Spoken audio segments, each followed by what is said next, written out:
بسم اللہ الرحمن الرحیم۔ السلام علیکم۔ لکھتے لکھتے سارا نامہ اعمال بھر جاتا ہے، پھر بھی فرشتے ان کلمات کا مکمل اجر نہیں لکھ پاتے۔ یہ کلمات فرشتوں کو تھکا دیتے ہیں۔ حضرت قدامہ بن ابراہیم جمحی رضی اللہ تعالی عنہ سے روایت ہے، وہ حضرت عبداللہ بن عمر خطاب رضی اللہ تعالی عنہما کی خدمت میں حاضر ہوا کرتے تھے جبکہ وہ لڑکے تھے اور انہوں نے اصفر کے رنگے ہوئے کپڑے پہنے ہوئے تھے۔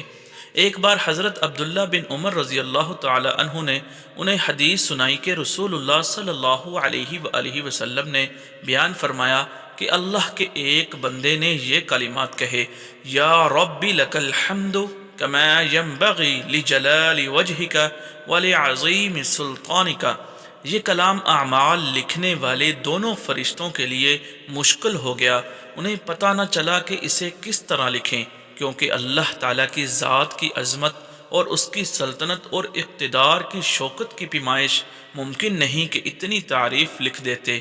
وہ اوپر آسمانوں میں گئے اور عرض کیا، یا رب، تیرے بندے نے ایک بات کہی ہے، ہمیں معلوم نہیں کہ اسے کس طرح لکھیں۔ اللہ تعالیٰ نے فرمایا، حالانکہ اللہ تعالیٰ کو زیادہ معلوم تھا کہ جو اس کے بندے نے کہا، تو اللہ تعالیٰ نے کہا، میرے بندے نے کیا کہا؟ تو انہوں نے کہا، یا رب۔ اس نے کہا، یا ربی لک الحمد کما ینبغی لجلال وجہک ولعظیم سلطانک۔